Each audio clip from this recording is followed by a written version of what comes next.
à tous, j'espère que vous allez bien. Aujourd'hui on se retrouve pour une vidéo un peu spéciale, voire très spéciale, puisque c'est la première fois que je fais ça. Je vais réagir à une vidéo et pas n'importe laquelle, et je pense que c'était important que je le fasse.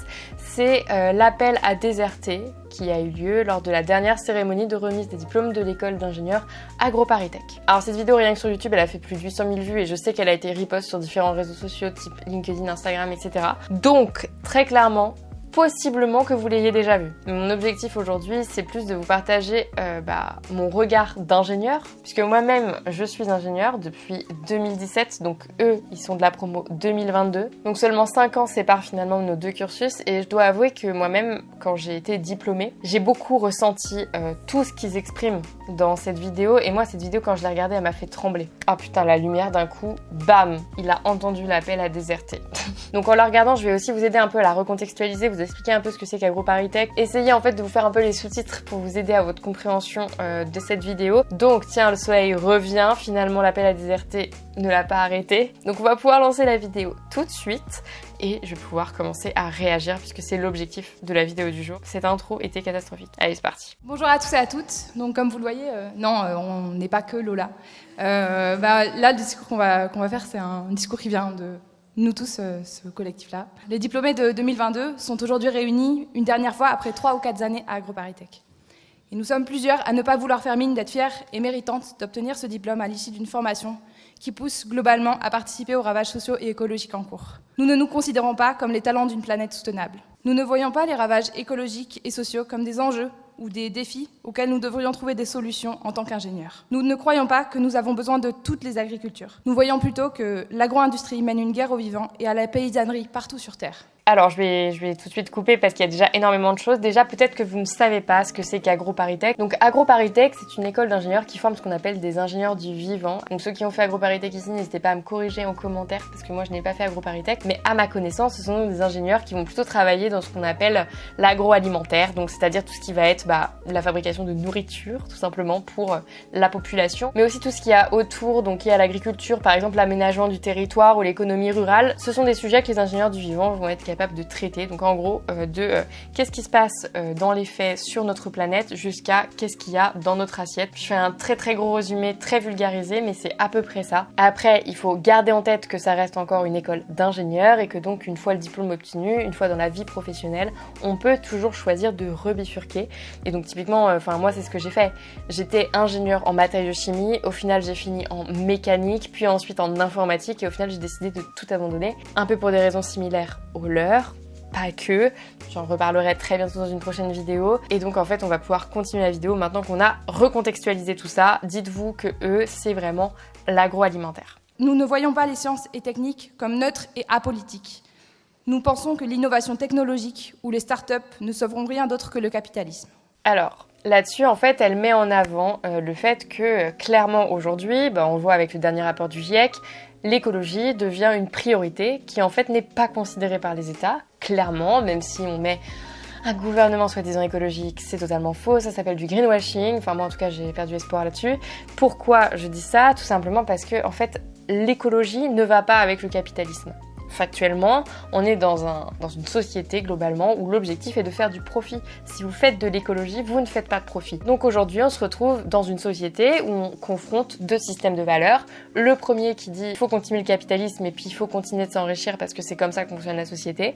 Et l'autre qui dit mais en fait là, si on continue à faire comme ça, demain, on n'aura plus de planète et demain, on ne pourra juste plus vivre. Et donc, c'est exactement ce qu'ils sont en train de décrire, c'est qu'ils ont été formés pour intégrer des sociétés dont l'objectif est de faire du profit et non pas de sauver la planète. Pourtant, c'est vrai, l'industrie agroalimentaire est vraiment néfaste pour la planète, enfin, c'est pas la pire. Mais là-dessus, je vous laisserai faire vos propres recherches, mais c'est vrai qu'il y a des enjeux. Et c'est vrai qu'aujourd'hui, ils sont pas du tout adressés, ces problèmes. Nous ne croyons ni au développement durable, ni à la croissance verte, ni à la transition écologique, une expression qui sous-entend que la société pourra devenir soutenable sans qu'on se débarrasse de l'ordre social dominant. Le développement durable, la croissance verte, pareil, il y a beaucoup de greenwashing derrière tout ça. Faut pas croire que parce qu'on va construire 3 éoliennes, ça va résoudre le problème. D'ailleurs, j'avais fait une vidéo sur genre, en gros, est-ce que c'est bien les éoliennes ou pas? Parce que moi, je bossais dans le nucléaire et aujourd'hui, avec mes connaissances et mon grand âge, non, je ne suis pas si vieille, mais quelques années après avoir bossé pour ces grosses boîtes, aujourd'hui, je me dégoûte d'avoir fait ça, mais en fait j'avais juste pas les connaissances à l'époque nécessaires pour me rendre compte que ça n'avait pas de sens.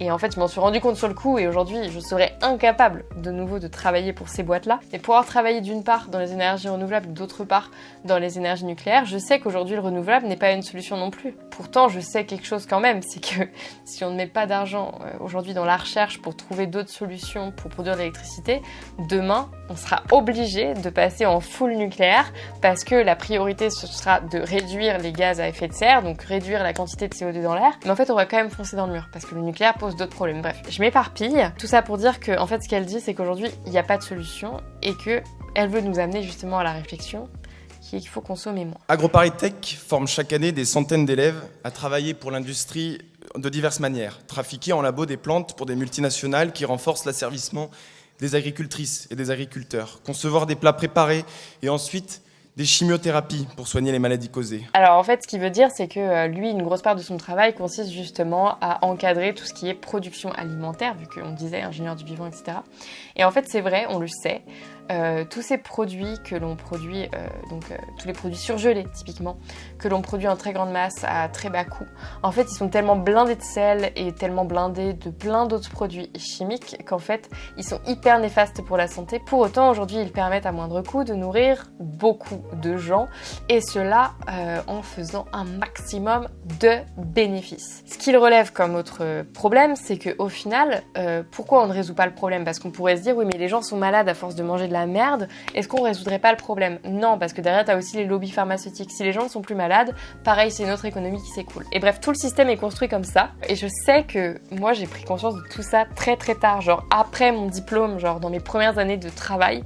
Et c'est ça qui m'a fait totalement abandonner. Donc ça, je trouve ça ouf que certainement 6 mois seulement après leur diplôme, ils aient déjà pris conscience de tout ça. Genre bravo, bon, pas à la même époque, moi c'était il y a 5 ans. Mais moi, il m'a fallu genre 1 an, 2 ans, quoi.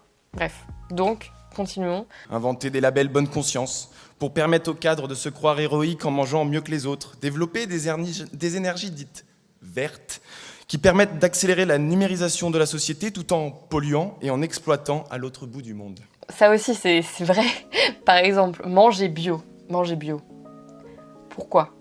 Alors, parce qu'en fait, manger bio, ça permet de manger des produits qui ont été fabriqués dans une agriculture responsable et donc forcément c'est plus cher parce que forcément moins de profit vu que par exemple on ne peut pas mettre plus d'engrais et donc sur un même champ qui coûte le même prix à un agriculteur en termes de travail, il y a moins de production. En vrai, la réponse c'est pas forcément le bio, hein. Parce que quand vous allez à la Biocop, vous allez peut-être acheter des bananes qui viennent de l'autre bout du monde. La réponse, c'est de consommer local et de saison.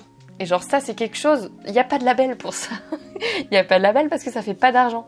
Mais la réalité des choses, c'est que si vous commencez à vous intéresser un minimum à ce qui est de saison ou pas, eh bien déjà, vous aurez fait un grand pas. Et vous allez tout de suite beaucoup moins dépenser d'argent parce que aller au marché et consommer de saison, comme ça vient pas de l'autre bout de la terre, honnêtement ça coûte moins cher. Mais même à Auchan, consommer de saison, alors faut aller chercher les légumes, mais vous allez vous rendre compte très rapidement que souvent ce sont les moins chers. Vraiment. Oui, vous allez arrêter de manger des fraises en décembre. Oui, vous allez arrêter de manger des clémentines en été.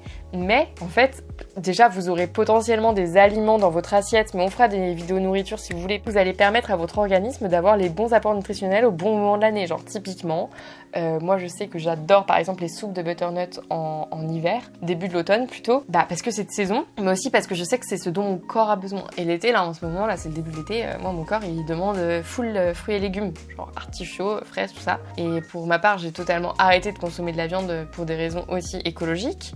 Mais en fait, c'est quelque chose qu'on ne nous apprend pas. Et il a raison. On a plutôt tendance à nous dire à la télé qu'il faut manger bio, qu'il faut manger, je sais pas, avec les Nutri-Score, ABC, machin, là encore une nouveauté. Stop. Commençons par éduquer les gens en leur apprenant qu'en fait, en mangeant de saison et local, déjà l'impact écologique est bien moindre. Et donc typiquement, oui, je suis d'accord avec lui. Enfin, pour moi, le bio, c'est destiné aux cadres supérieurs qui veulent dépenser bien leur argent parce qu'ils n'ont pas été éduqués pour comprendre qu'en fait, c'était pas forcément l'aspect bio qui comptait, mais plutôt l'aspect local des produits.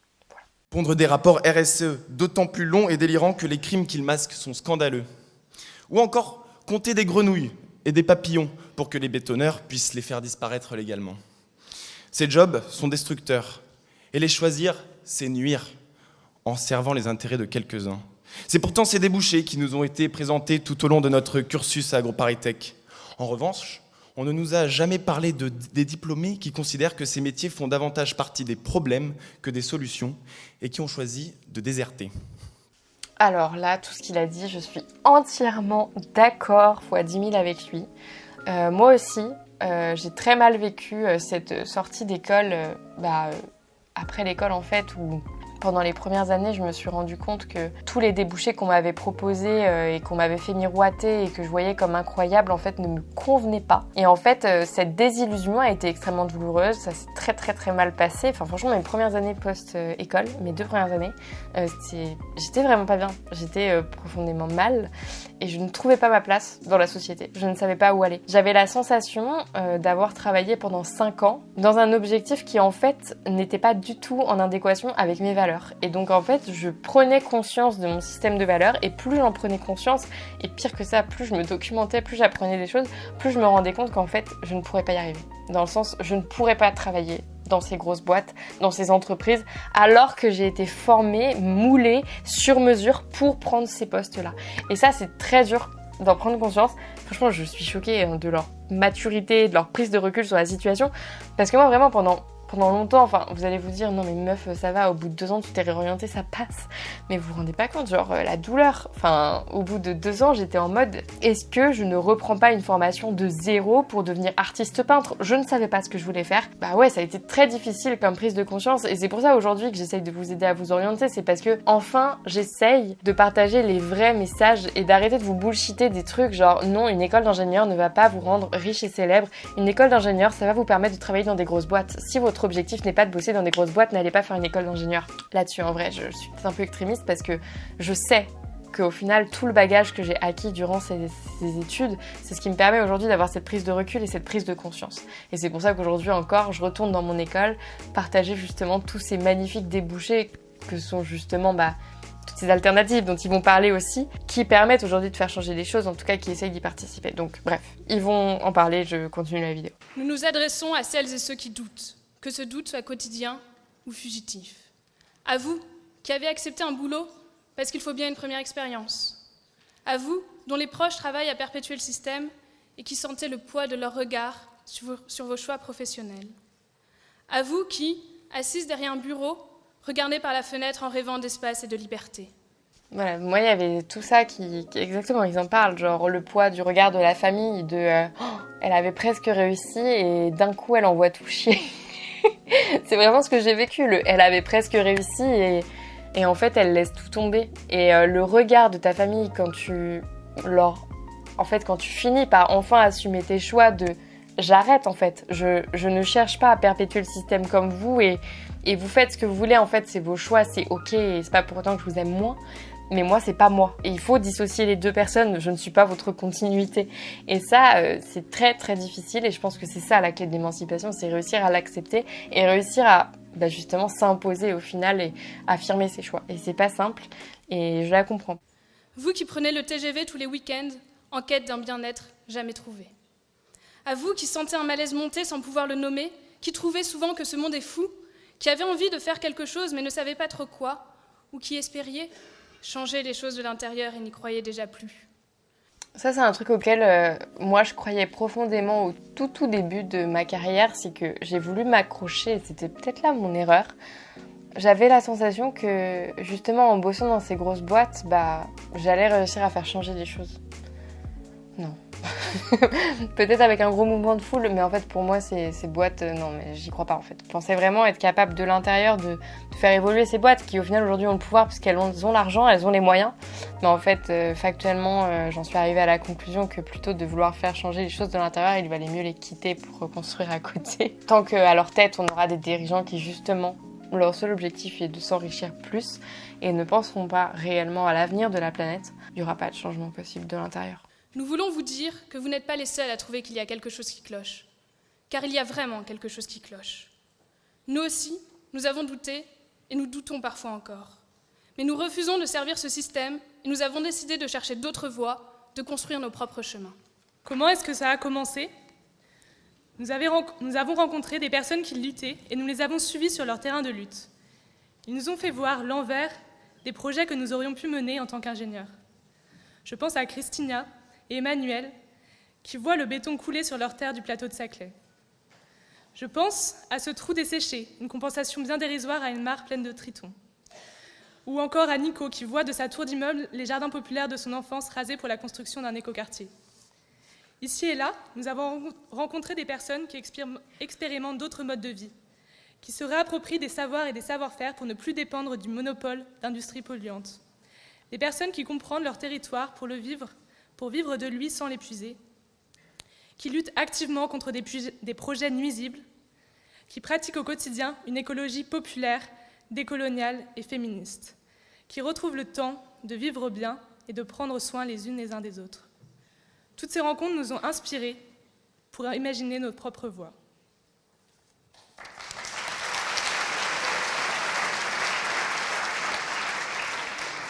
J'habite depuis 2 ans à la ZAD de Notre-Dame-des-Landes où je fais de l'agriculture collective et vivrière, entre autres choses. Moi, je suis en cours d'installation en apiculture dans le Dauphiné. J'ai rejoint le mouvement Les Soulèvements de la Terre pour lutter contre l'accaparement des terres agricoles et leur bétonisation partout en France. Je vis à la montagne, j'ai fait un boulot saisonnier et je me lance dans le dessin. On s'installe en collectif dans le Tarn sur une ferme tardeliens avec un paysan boulanger, des brasseurs et des arboriculteurs. Je m'engage contre le nucléaire près de Bure. Je me forme aujourd'hui pour m'installer demain et travailler de mes mains. Nous considérons que ces façons de vivre sont plus que nécessaires et nous savons qu'elles nous rendront plus fortes et plus heureuses. Là, ils sont tous en train de dire qu'ils ont fait des choix de vie, en fait, qui sont totalement antagonistes avec tout ce qu'on nous a partagé durant toutes nos années d'études. Et je vois très bien ce qu'ils veulent dire, puisque moi-même, j'ai fait ces choix. Alors, je les ai fait différemment. Je pense que je suis un peu plus proche de la fille qui dit qu'elle est partie vivre à la montagne, faire des saisons et vivre de son art, dans le sens où moi, je me suis plutôt dit... je ne me sens pas capable, en tout cas à l'époque, vraiment à l'époque, je dis pas qu'un jour je vais pas retourner sur ce sujet, mais à l'époque, je ne me sentais pas capable de continuer à travailler sur ces sujets en ayant autant souffert en travaillant de l'intérieur, en gros dans ces grosses boîtes qui traitaient de l'énergie. Moi mon sujet c'était l'énergie. Franchement, je me sentais pas capable d'aller traiter de ces thématiques de l'autre côté, parce que j'en dormais déjà pas la nuit à l'époque, alors même en sachant que... j'allais faire le bien, entre guillemets, j'allais faire partie du camp des gentils. Et encore, en vrai, c'est très complexe. Il n'y a pas de camp de gentils, de méchants. C'est beaucoup plus complexe. Je me sentais pas, en fait, les épaules pour m'engager sur ces sujets. Et c'est pour ça que j'ai choisi, en fait, de juste ne plus m'y intéresser et de faire table rase et de totalement changer de voie. Et en vrai, ça m'a fait du bien. Ça m'a fait énormément de bien. Je dis pas que j'ai oublié, je sais toujours ce qui se passe dans ces fameuses centrales nucléaires et j'ai conscience de tout ce qui se passe, mais le fait de ne plus de plus y bosser tous les jours, en fait, je ne suis plus matrixée non-stop par ces sujets et je dors beaucoup mieux. Donc bravo à eux d'avoir su faire un tel switch, parce que je pense qu'il faut quand même avoir énormément de courage pour aussi vite réussir en fait à bifurquer, comme ils disent, parce que pour moi vraiment c'est des beaux parcours qu'ils ont, ils sont en train de démarrer des belles carrières. Bravo à eux, enfin je sais même pas quoi dire d'autre, bravo. Vous craignez de faire un pas de côté parce qu'il ne ferait pas bien sur votre CV, de vous éloigner de votre famille et de votre réseau, de vous priver de la reconnaissance que vous vaudrez une carrière d'ingé agro. Mais quelle vie voulons-nous? Un patron cynique? Un salaire qui permet de prendre l'avion? Un emprunt sur 30 ans pour un pavillon? Même pas 5 semaines pour souffler par an dans un gîte insolite? Un SUV électrique, un Fairphone et une carte de fidélité à la Biocop? Et puis, un burn-out à 40 ans? Ne perdons pas notre temps. Et surtout, ne laissons pas filer cette énergie qui bout quelque part en nous. Désertons avant d'être coincés par des obligations financières. N'attendons pas que nos mômes nous demandent des sous pour faire du shopping dans le métavers, parce que nous aurons manqué de temps pour les faire rêver à autre chose. N'attendons pas d'être incapables d'autre chose qu'une pseudo-reconversion dans le même taf, mais repeint en vert.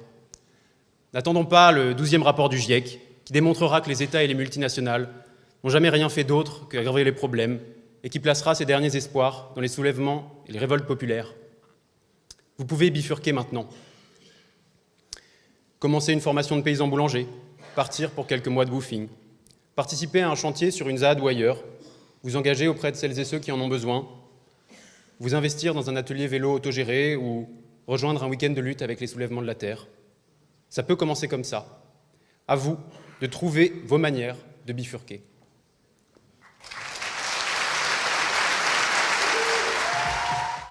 Voilà, donc juste bravo à eux. Et au-delà de bifurquer, en fait, à vous de trouver vos manières de vous orienter.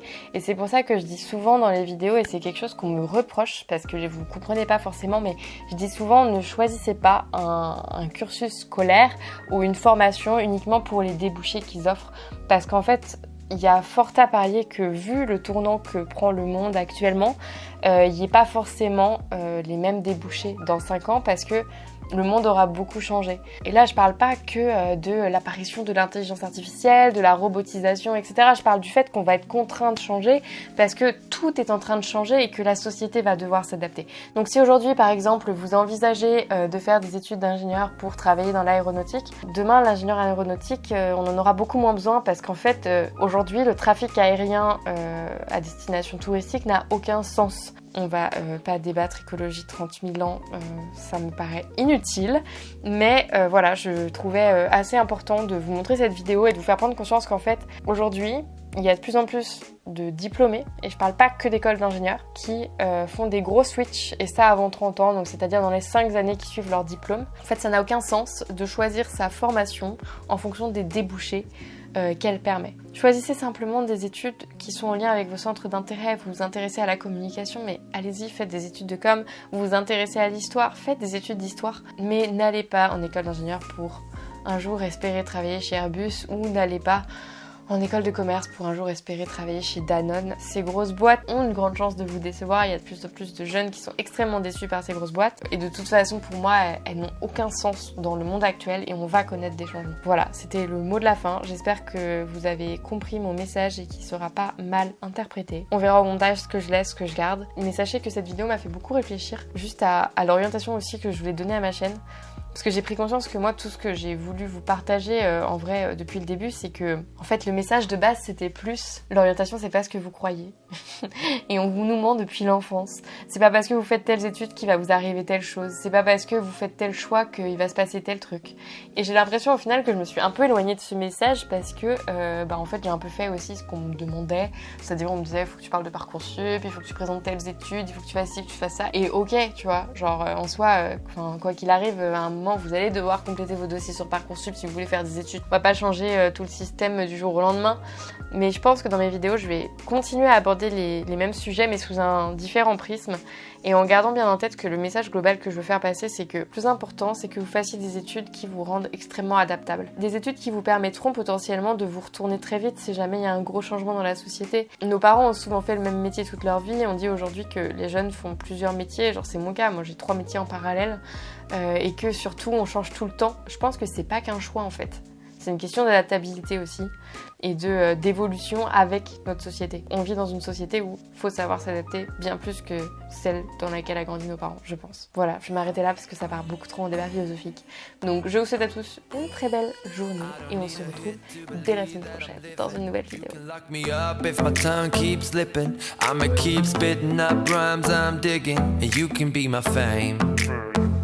Don't need a fast car to imagine I'm tripping. You can light it up, girl, I ain't the guy judging. And baby, that's all me, I don't need a boost. This is every part of me and everything I do.